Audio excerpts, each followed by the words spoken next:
আর কতজন টেন্টেড ব্যক্তিকে এইভাবে পরীক্ষা দেওয়ার সুযোগ করে দেওয়া হয়েছে।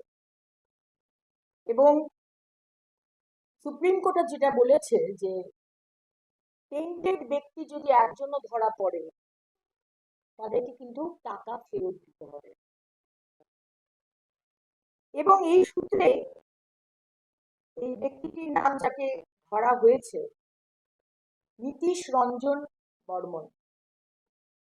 আর কত টেন্টেড ব্যক্তি আছে কে জানে, যারা প্যারা টিচার, যাদের কোনো ট্রেনিং নেই এসএলএসটি, তাদেরকেও পরীক্ষা দেওয়ার সুযোগ করে দেওয়া হয়েছে। দেখুন, আজকে এই বিষয়টা আপনাদের সামনে তুলছি কারণ কি আমাদের সামনে কিছু কমপ্লেন এসেছে আসানসোল জেলা থেকে, আসানসোল দক্ষিণ থেকে, এবং যার নামে কমপ্লেন এসছে তার নাম হচ্ছে অরূপ হাজরা।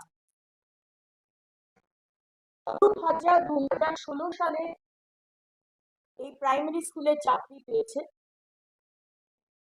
অরূপ হাজরা এই পিছনে দেখছেন নবীন পল্লী তৃণমূল কার্যালয় ওয়ার্ড নাম্বার 87, তার সামনে দাঁড়িয়ে বক্তব্য রাখছেন। অত্যন্ত অ্যাক্টিভ তৃণমূলের কর্মী। তার নামটা দেওয়া হয়েছিল বিএলও হিসেবে। চালাকি করে তার নামটা দিয়েছেন, যেরকম চালাকি তৃণমূল করে থাকে। আমরা নামটা ইলেকশন কমিশনে কমপ্লেন করে নামটা কাটিয়েছি।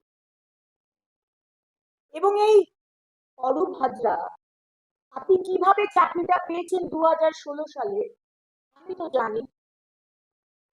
আশা করি আপনার সৎসাহস থাকবে আসানসোল দক্ষিণ 87 নম্বর ওয়ার্ড ডামরার মানুষ এবং আসানসোল জেলার মানুষকে বলতে পারবেন আপনি যে আপনি 2016 সালের চাকরিটা কিভাবে পেয়েছেন।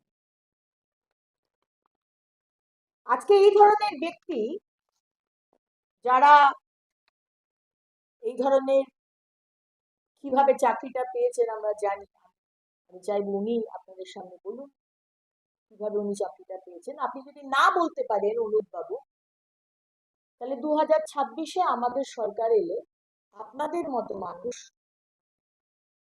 আপনাদের চাকরিটা কিভাবে পেলেন সেটা নিয়ে তদন্ত হবে।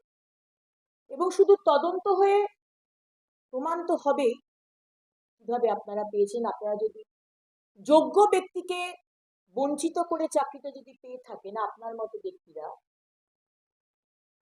তাহলে সেই টাকাগুলো কিন্তু এই বছর, এত বছরের টাকাগুলো সেগুলো কিন্তু